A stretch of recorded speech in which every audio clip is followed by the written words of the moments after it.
Hello summoners and welcome to another episode of FEHology, the study of Fire Emblem Heroes. We'll have some more serious videos coming, but today I wanted to do something fun. Now, we've had some amazingly powerful units come out in the past year. I'm talking Plumeria, Linja, Fallen Edelgard, and Legendary Sigurd, just to name a few. Today, I wanted to talk about the ones that didn't do so well. Now, these are units with sky-high expectations and very low delivery. We're talking characters that lit up the community with talks of power creep, or really popular characters that were just terrible.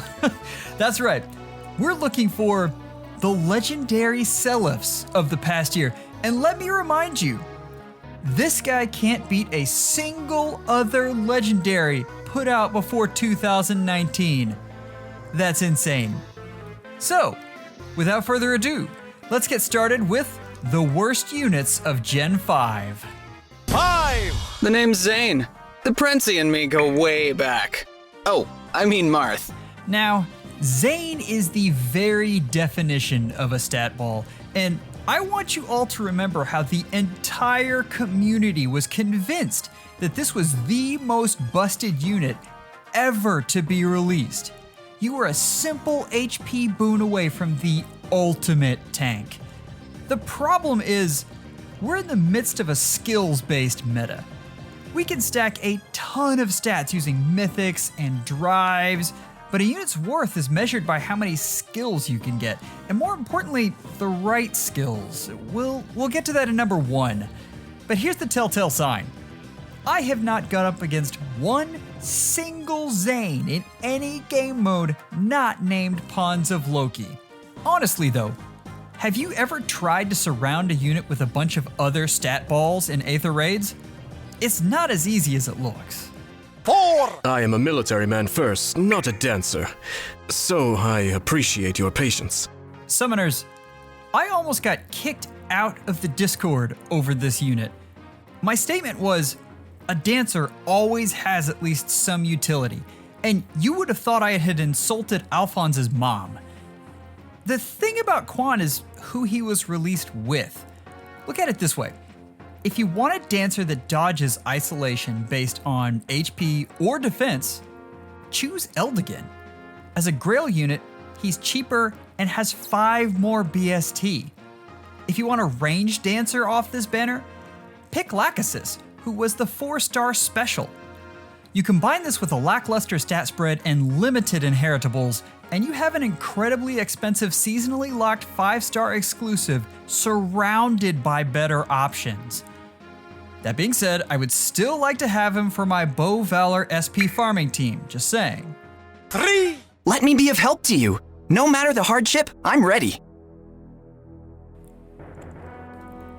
Everyone has that unit that they summoned for, thinking it would absolutely change their game, and it didn't.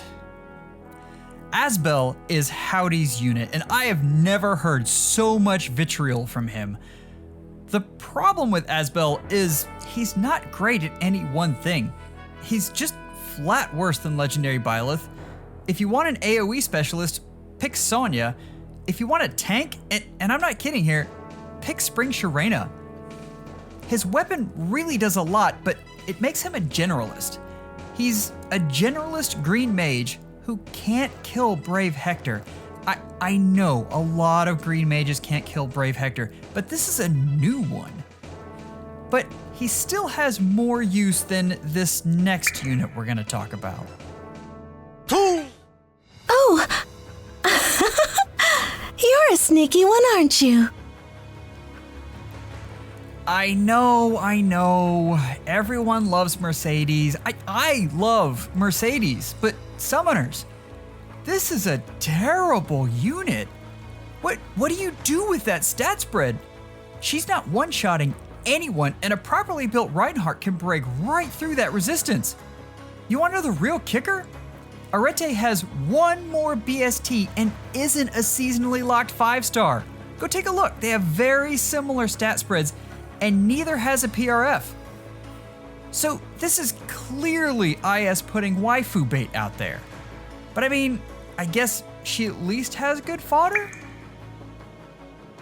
Tonight's honorable mentions. So, if you're a unit from the last year, there are 3 archetypes that you just don't want to be.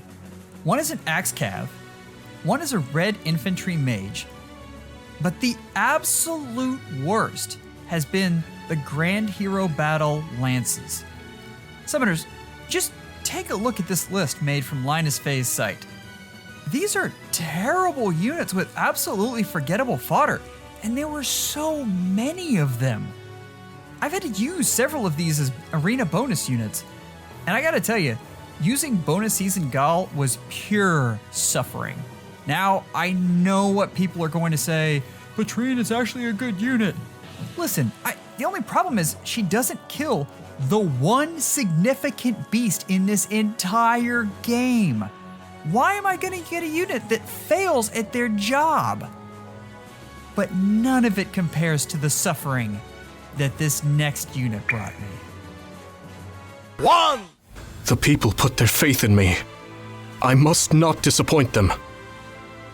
Summoners, here's where I need you to take a pause before you overreact to this. And remember that this list is about expectation versus reality. And there are no higher expectations than for Brave units, especially Brave units endorsed by the man himself, PM1. I want you to take a look at these skills, bask in them. He has damage reduction, conditionless quick riposte, distant counter in the weapon, special acceleration. I saw this and was in absolute love, but you know what he doesn't have? No follow-up, a good stat spread, and a cohesive kit. If all you're facing is melee threats, he is phenomenal. Unfortunately, most of the major threats in Aether Raids use magic. I want you to look at the result and realize that a +0 Bramamon with 1 skill inheritance did that to him. Understand that this is the beefiest Brave Dimitri you can possibly get. Whatever happens next, Dimitri is about to disappoint you and leave you in a puddle of tears, wondering where all of your orbs went. I've been there and mine is only +3. I'm still crying about it.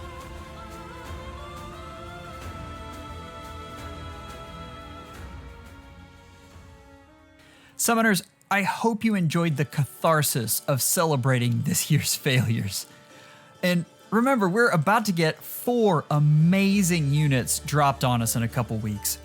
We'll be talking about how broken they are for months, or which one is the best, or which one has the best fodder. Listen, I will never, ever tell you not to summon for your favorites. By all means, go do that. But just remember, the meta is shifting constantly, and sometimes a bit of patience will keep you from spending orbs that you want back. Beyond that, I hope you enjoy this time with me. I love when all the units come out and the game has shifts to navigate. It's very exciting. And if you like the episode, leave a comment or subscribe. Hope you have a wonderful day and schedule an appointment with your FEHologist real soon. Take care, guys.